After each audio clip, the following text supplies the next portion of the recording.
Back in the book segment tonight, supporting Hamas. On Saturday, an anti-Israel protest took place in front of the White House, with Hamas supporters going after a former U.S. Marine.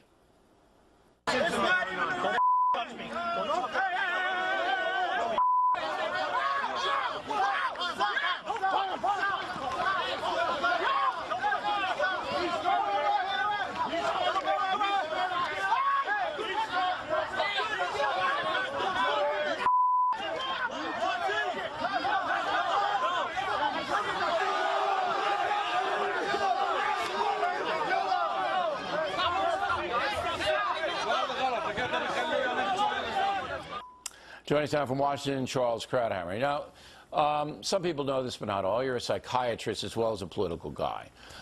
Here's what I don't understand, and I need you to explain it to me.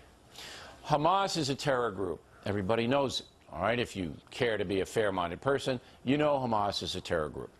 Hamas dominates the Palestinian Authority through muscle, all right? They have the guns. Iran gives them the guns, so therefore they have the power in Gaza, West Bank, whatever. Hamas calling the shots.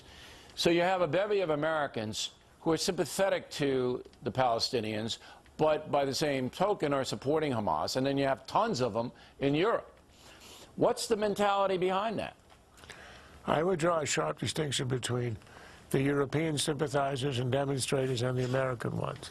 When it comes to Europe, I think the overwhelming factor is raw, native, deep-seated anti-Semitism.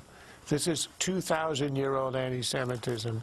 Now, for a while, they discovered that if you put the veneer of anti-Zionism, the cover of anti-Zionism, you can get away with it in respectable society. The veneer and the cover are gone. You've got placards being carried in Germany, of all places. Hitler was right. Chants of Jews to the gas. This is raw anti-Semitism finding a semi-respectable outlet. And you get the foreign ministers of Britain, of France, Germany, and Italy issuing a joint statement denouncing anti-Semitism in their country. In the United States, it is very different. Anti-Semitism is not a major factor here. You know, of all the countries that the Jews have lived in 2,000 years, this is the most tolerant, friendly, loving country that the Jews have ever known. What I think is the most important factor here is sheer, raw ignorance. They have no idea what Hamas is, all that you said. They have no idea, for example, that there is no occupation in Gaza. You'll hear them talk about Gaza being occupied. The Israelis left in 2005. They tore out their settlements. There's not a settler. There's not a soldier.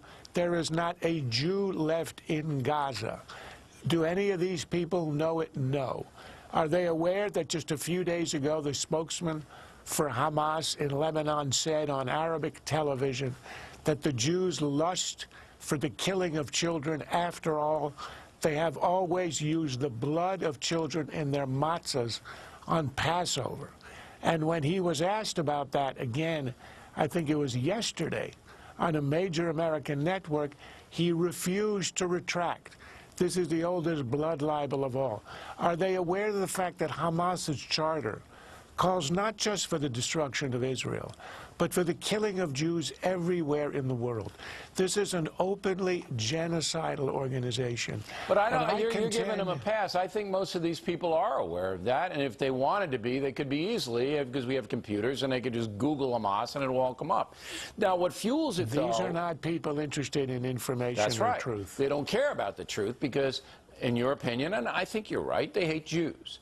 Now, when the Israelis hit the UN hospital and do inevitably kill children and women in an urban warfare situation, there's outcry by President Obama and Americans. Is that fair?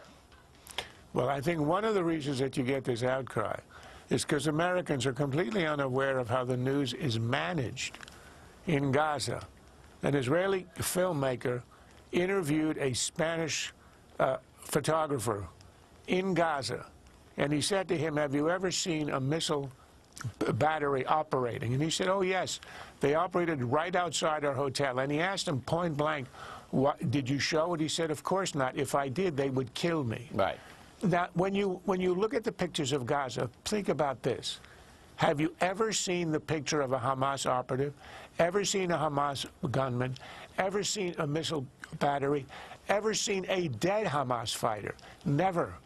There are hundreds of them. Even the Palestinians admit that. If you take their own numbers, bogus, but even if you take their own numbers, there should be 300 or 400 dead Palestinian terrorists. Have you ever seen one on camera? Never. They are only allowed to show women and children. All right, Charles Krauthammer, thank you. As